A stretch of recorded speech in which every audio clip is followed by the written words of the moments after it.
Going back to the origins of the project, it all started in 2019 when we had TOT, Training for Trainers, in Nicosia in Cyprus. It was all organized by the Anna Lindh Foundation. So there was a bunch of trainers that met together in this beautiful island. And we had a training course on intercultural citizenship, intercultural education. So what was the challenge? Once we made this training course, the Anna Lindh Foundation proposed us to organize a project together in a consortium of trainers to expand and to implement all the tools and the skills that we acquired in this first training course in Nicosia. And we decided to create a consortium of 8 trainers in which we all belong to 7 different countries. These countries were Lithuania, Greece, Ireland, Portugal in the north shore of the Mediterranean, and in the south shore of the Mediterranean, we had Morocco, Tunisia, and Egypt. And we had to do everything online without presential meetings because of the amount of countries. It was very difficult to travel and to get in touch. So we had several meetings online. We create all these digital platforms to stay in touch together, like Google Drive, WhatsApp groups, Facebook groups, all of these in order to exchange materials, ideas, and everything, to put everything together. I think this collaboration between people from different countries reflects the values of the Anna Lindh Foundation first, because the main mission is to promote interculturality and intercultural dialogue. So you cannot do that without getting educators working together to design training programs and also to try to see how these training programs can fit into the different contexts of the Euro-Mediterranean countries. So it was a good exercise for us, first of all, because we had to not only to work together, but also to solve problems that are intercultural by nature. When we discuss, for example, how we can implement training in Morocco and how it can be different from Greece and Portugal and Egypt, it is a very good intercultural exercise. The Anna Lindh Foundation has a fabulous tool. It's a book with exercises that were actually reviewed by so many practitioners around the Mediterranean. So it's absolutely a fabulous tool. And it's actually using that tool, we approach each of the trainer approach in its own country, potential receiver of that training. So where the need is. So each of us had a group of different really people. Like for myself, I had practitioner youth workers who took part in the training. The main challenge with the situation of the COVID-19 that we've experienced, and now with the current situation, which is not stable. And these young people that we've trained, they face problems. We also face that problem of finding some participants couldn't make it to the in-person workshops, so we had to do it in a sort of hybrid way. And that was a main challenge because we believe that nothing can replace in-person workshops. From our experience during the pandemic, during the lockdown, Zoom meetings, of course they solved some problems, but they are not really effective when it comes to training, which is supposed to change attitudes and so on. We need human contact, we need in-person meetings. So that was the main challenge, and it's the same challenge that the participants themselves faced when they wanted to multiply the training. My project was a training that was divided in 3 face-to-face sessions and 9 hours sessions overall, and 1 hour digital meeting in the end for an overall view and evaluation. The process is more than that. It's not just creating a training for for those participants.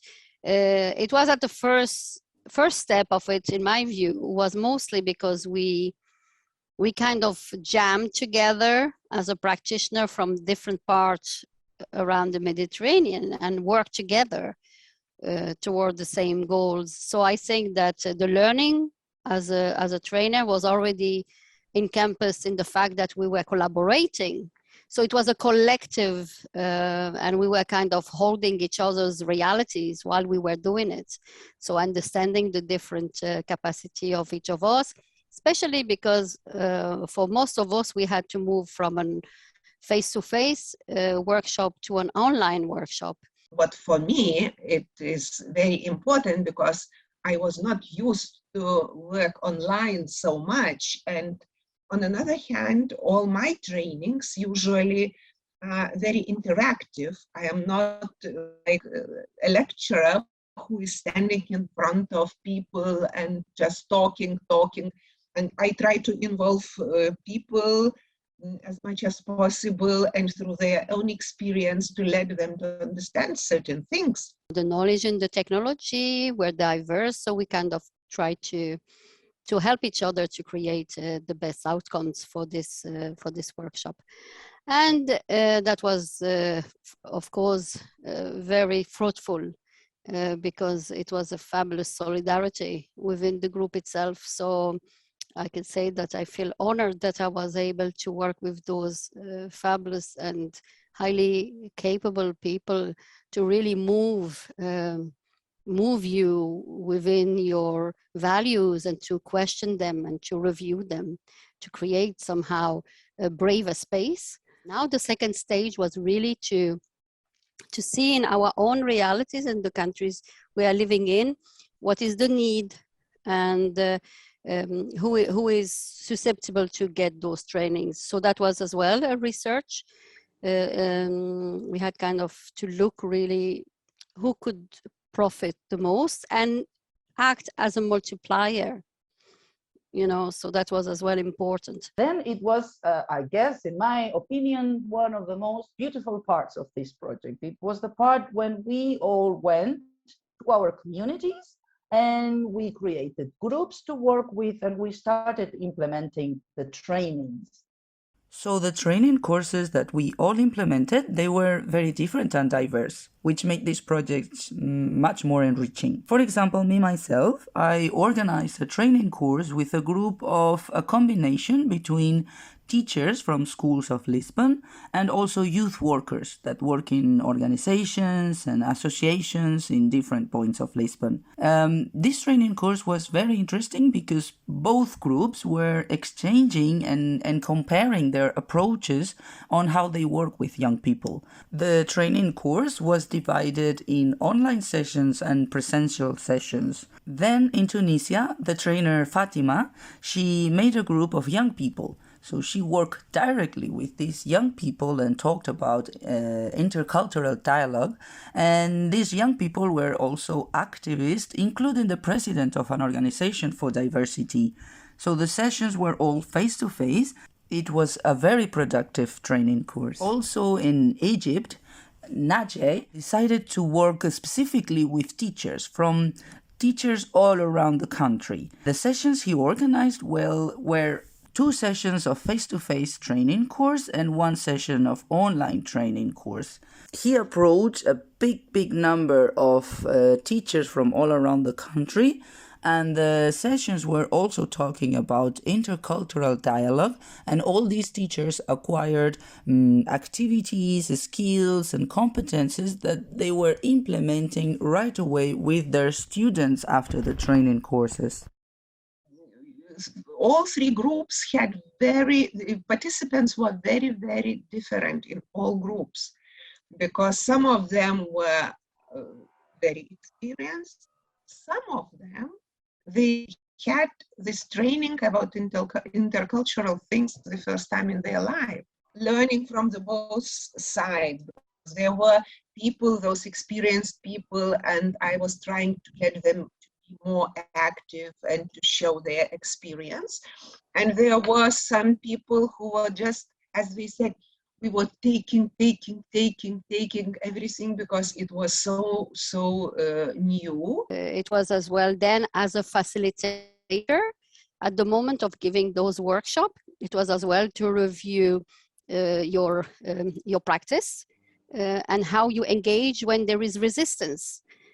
Because of course you welcome the resistance because it's a sign that you go to create a dialogue. You are not doing a conflict transformation only by listening, but you have to act on it and make sure that you are not necessarily trying to do a conflict resolution.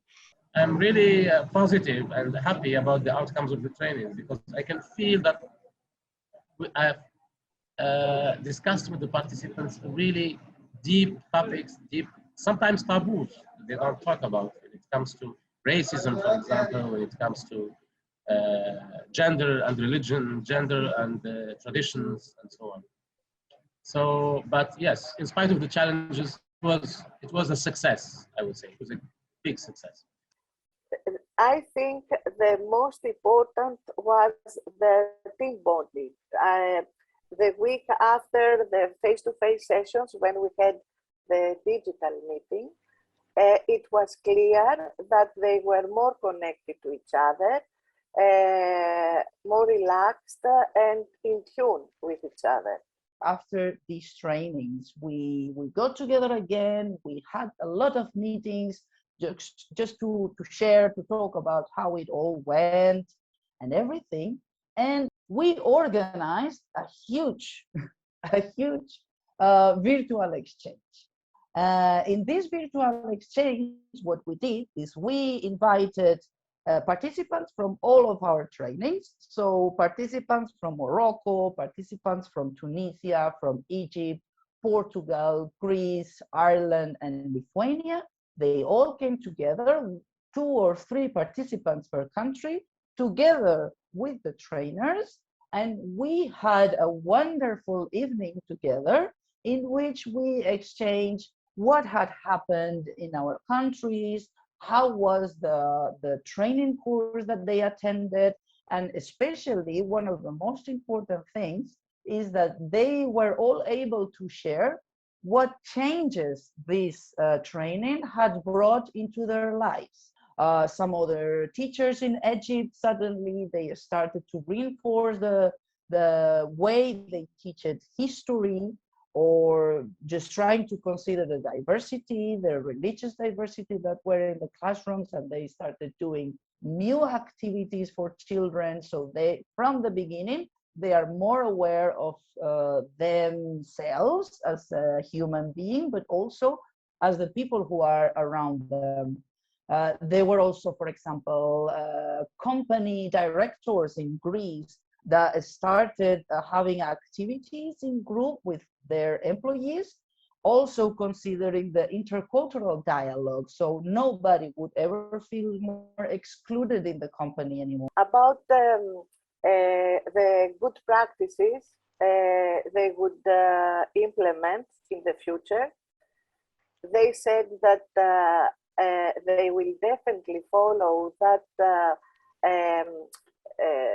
role-playing adjusted activity emotion sleepy, where everyone has to play a role and find arguments that are contradicted to his her personality, and that they were really impressed by that, and they said that would really help them to deal with demanding clients and difficult decision making.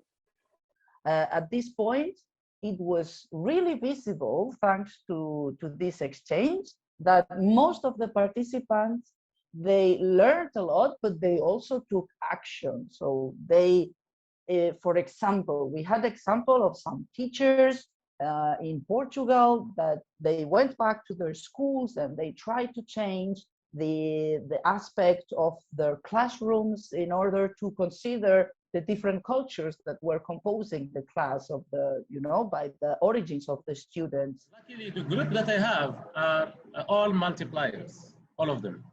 A few of them are university students who are members of, they are already leaders in their context because we've trained them in other programs. So they work in university clubs, at university citizenship clubs, and so on. Others are teachers, and you know, of course, the teachers, part of what they do is intercultural education, because in our programs in schools, we have units on citizenship, units on intercultural dialogue, but it is not that deep. So these teachers, we believe that they are now able at least to introduce these ideas to their colleagues in the schools. I know that from that group in Citoyenneté, they really are using some of my methods I shared with them in their daily work, being with groups, with other people. And I think those retired women, they can also use several exercises. And I know that they were doing this identity, thinking about identity method with those young mothers. All of these examples were such an inspiration for all of us that we decided that our intellectual output was going to be a digital platform to share good practices. So this is a place, a common place, where not only participants, but also the trainers, they can all share what good practices they're doing in the related to intercultural citizenship or intercultural education. But in general, we had really big pleasure working together, and we even thought that we could do any project together now, after all this experience. I believe that with all we got, we can easily have a follow-up on this, and because the lessons learned and the changes we've made are really valuable and really enriching. And this is only the beginning of a lot of actions that we can implement in our own countries, but also together as an international consortium. You know, I think we were so successful having such a team, starting from Monica, who was coordinating this project, because I think, you know, sometimes you have very small group of people with whom you are working together, but it's so hard. And every time you have different opinions. And in our case, I don't know, it was always easy. And people were so friendly, and it was such a sharing atmosphere. Those who had more experience working online, they were sharing different methods working online, and we were spending much more time together than it was in curriculum, you know. The journey has always sometimes, let's say, an end, but in this one, because we collaborated in such way, I think that this is a birth of new projects to come, because we learn to work together, we learn to understand each other better. So not only we brought that understanding of and the importance of dialogue within communities we are working with, but as well we brought it to ourselves as the facilitators between each other. All those, all that expertise, all that knowledge need to be as well, I suppose, put together somewhere. So I think that even our experience, I think it's a great thing that there is this maybe video that will explain to some to what extent we went to really make it work. So, but it was absolutely amazing, and it's a fulfillment of the thing we believe in. So I think it was it's like the cherry on the top of the cake. But it's really important for the Anna Lindh Foundation to get people like this to design training programs and to work together as part of problem solving, because what the Anna Lindh Foundation has been doing is really important in terms of at the conceptual level, at the level of producing materials, doing research, etc. But when it comes to deciding on training for the local context, you have to get people to work together. You have to create learning communities. And I believe that ours has been a very good learning community, because we've we've been trying to solve problems and to learn from each other. And it's really empowering. And I think the Anna Lindh Foundation has to continue doing this in its project.